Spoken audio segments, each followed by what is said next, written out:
म्हणजे राहुल गांधी संसद भवनात पोहोचतानाची दृश्य होती। खरं तर या संपूर्ण आंदोलनाला सरकारने कोणताही रिस्पॉन्ड केलेला नाहीये।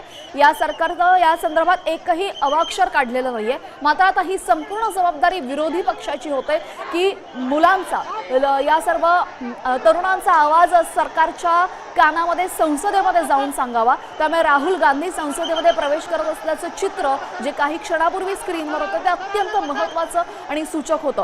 कारण विरोधी पक्षनेते म्हणून राहुल गांधी यांच्यावर आता ही एक मोठी जबाबदारी आहे आणि त्यांच्याकडेच हे सर्व तरुण कदाचित आशा लावून बसलेले असतील। कारण की संसदेपर्यंत तर या सर्व तरुणांना जाऊ दिलं जाते, मात्र संसदेमध्ये राहुल गांधी आता काय आवाज उठवणार हेही पाहणं महत्त्वाचं ठरणार आहे। दुसऱ्या बाजूला वांगचुक यांच्या पत्नीने पुन्हा एकदा हायकोर्टात धाव घेतलेली आहे। वांगचुक यांना खासगी रुग्णालयात हलवावं अशी मागणी त्यांच्या पत्नीने केली होती, मात्र ही याचिका गीतांजली यांची फेटाळण्यात आलेली आहे आणि सफदरगंज या रुग्णालयामध्येच त्यांना ठेवण्यात आलेलं आहे। सीजेपीच्या जे आंदोलन होते त्यामध्ये उपोषण करणारे वांगचुक यांना त्यांच्या मर्जीच्या खासगी रुग्णालयामध्ये हलवण्याची मागणी त्यांच्या पत्नीने केलेली होती, मात्र ही याचिका सरकारने फेटाळून लावलेली आहे, प्रशासनाने फेटाळून लावलेली आहे।